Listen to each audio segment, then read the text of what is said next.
ഏറ്റവും കൂടുതൽ യേശു പ്രതിസന്ധി അനുഭവിച്ച പട്ടണത്തിലാണ് യേശു കർത്താവിന്റെ ശുശ്രൂഷയിൽ ഏറ്റവും വലിയ അത്ഭുതം സ്വർഗത്തിലെ ദൈവം ചെയ്തത്.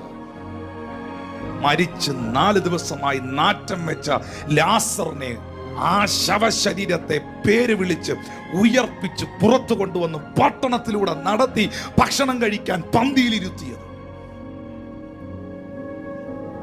പരിഹാസം കേൾക്കുന്നവർ എന്നെ ശ്രദ്ധിക്കുന്നു. എവിടെയാണോ നീ കരഞ്ഞത് അവിടെ കർത്താവ് നിന്നെ മാനിക്കും. എവിടെയാണോ നീ നിലവിളിച്ചത് അവിടെ ദൈവം നിന്നെ ഉയർത്തും. ഏത് കുടുംബക്കാരാണോ, ഏത് നാട്ടുകാരാണോ, ഏത് ബന്ധുക്കാരാണോ, ഏത് ചാർച്ചക്കാരാണോ നിനക്ക് വിരോധമായി സംസാരിച്ചത്, പ്രാർത്ഥിച്ചു. ചുമ്മാ ഇരിക്കാതെ പ്രാർത്ഥിക്ക്.